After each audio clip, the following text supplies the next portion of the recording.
selector right up on the top, and so you can select between books and PDFs. When you select PDFs, you get a whole new bookshelf just for PDFs.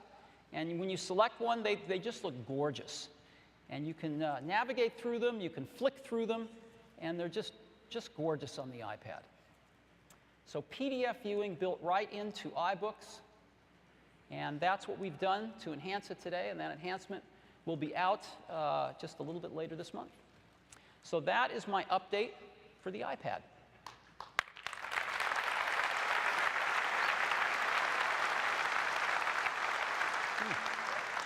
Next, I'd like to talk about the App Store, something near and dear to all of us. Now, before I get into the App Store, I want to make something really clear. We support 2 platforms at Apple. 2. The first one is HTML5. HTML5 is a fully open, uncontrolled platform that is forged and defined by widely respected standards bodies. Apple is a member of some of these standards bodies, along with lots of other companies. And we fully support HTML5. A lot of the technology in it has come from Apple. And Apple's browsers are in the lead in terms of supporting the full HTML5 standard. So we are behind this 100%. And it's fully open. Anyone can write HTML5 apps and have them on the iPad, the iPhone, the iPod Touch, and of course the Mac. The second platform we support is the App Store. The App Store is a curated platform with over now 225,000 apps. And it is the most vibrant app community on the planet. There's nowhere else you can go and find 225,000 apps. And some of them are just terrific apps. So we have these 2 platforms that we support. And what I'd like to do now is talk about the App Store. Now, you've read a lot about our process of approving apps. Let me give you some of the facts behind this. Might be interesting to you. We get about 15,000 apps submitted every week. That's new apps, that's updates to apps, everything. About 15,000 a week. And they come in up to 30 different languages that we support. 15,000 apps a week, up to 30 languages. Guess what? 95% of all the apps we get submitted are approved within 7 days. 95% of them approved within 7 days. Well, what about the 5% that aren't? Why don't we approve these apps? Well, let me give you the 3 top reasons. There's more, but these are the 3 top ones. The number 1 reason, the app doesn't function as advertised. It doesn't do what the developer says it does. So we reject it, and we say, you said it did this, it does this. Change your description or change your app, but it doesn't do what you told us it did.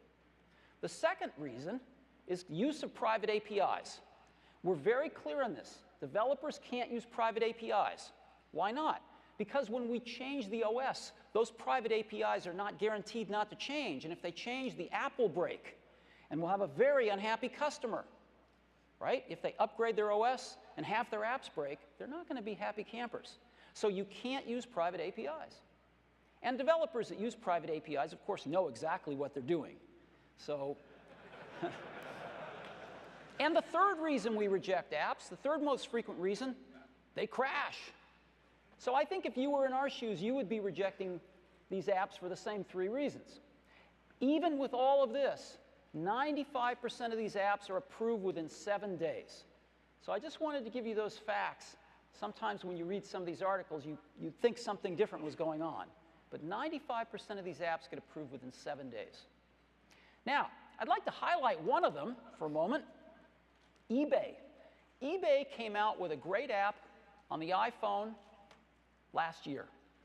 And eBay's CEO, John Donahoe, made this statement last week at the D conference. We launched the eBay application on the iPhone last year, 10 million downloads.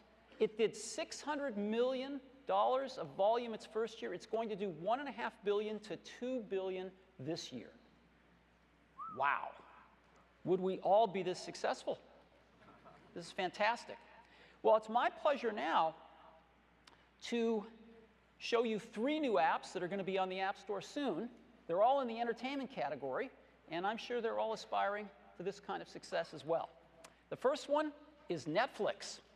Netflix on the iPhone, and it's my pleasure to introduce Netflix CEO Reed Hastings.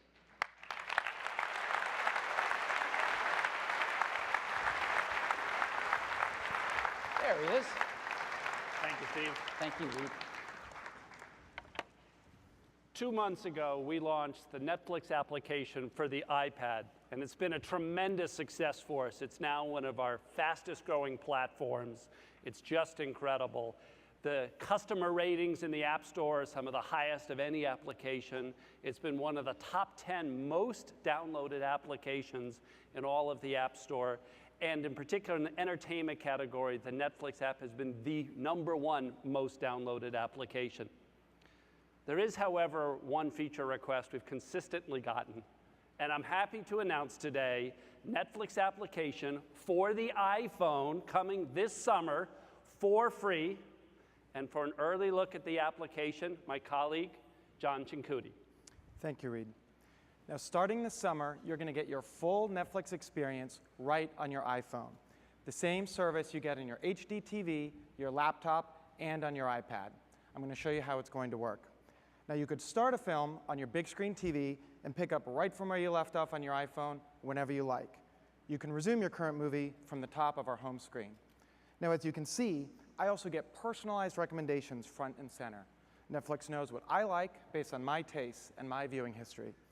For example, Reed, you can see that I enjoy gritty crime movies. Now, John, we were going to try to keep it clean today. All right, well then, maybe it would be safer to show off the fact that you can access all of Netflix's movie and television genres, your complete instant queue, or you can search through Netflix's entire streaming library for movies and television shows you'd like to watch. John, now let's try to show the search off. There's a great little documentary I saw at Sundance, Art and Copy. It's kind of a counterpoint to Mad Men. I want you to look that up. All righty. Great, well, we've got it. A miracle. Shocking. Well, I'm going to add it to my instant queue, and I'm going to check it out tonight. Now, just like on the iPad, on the iPhone, Netflix is taking advantage of Apple's HTTP adaptive bitrate streaming technology to optimize our playback over Wi-Fi and over 3G as well. And in fact, Apple's technology allows us to seamlessly switch between networks. So you're going to get a great playback experience even when you're on the go. Thank you, John, and thank you to everyone. Netflix iPhone application this summer for free. Thank you. Thanks, Steve. Good talk.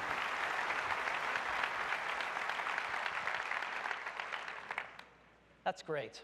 Next up, Zinnia. Zinnia is a remarkable phenomenon.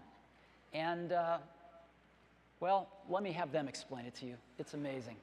Mark Pincus, CEO of Zinnia. Zinnia. Thanks, Mark. There you go.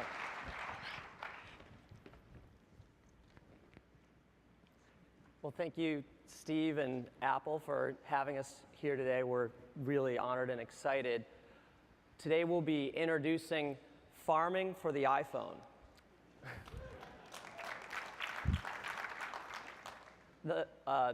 Farmville is our most popular game, and we're excited to be finally bringing it to the most popular mobile gaming platform in the world. Every day, 35 million people play Zynga's games. That's more than the combined audiences for the season finales of Lost and 24. And my wife and I were 2 of those people. And she's here today, but I won't embarrass her any more than I have. In the year since we launched Farmville, it's grown to over 70 million monthly active users, and they're very active users. We're proud that they've raised over $2 million to help Haiti. But anyway, I'll turn it over to my colleague, Jen Herman, who's going to show you farming on the fly. Thanks, Mark. This is the same farm that I've spent many, many hours creating and perfecting on Facebook. Except now it's in the palm of my hand. I've got the same decorations, same friends, and more. Let's zoom in and have a look. Going to go over and check out my pasture. I've got my San Francisco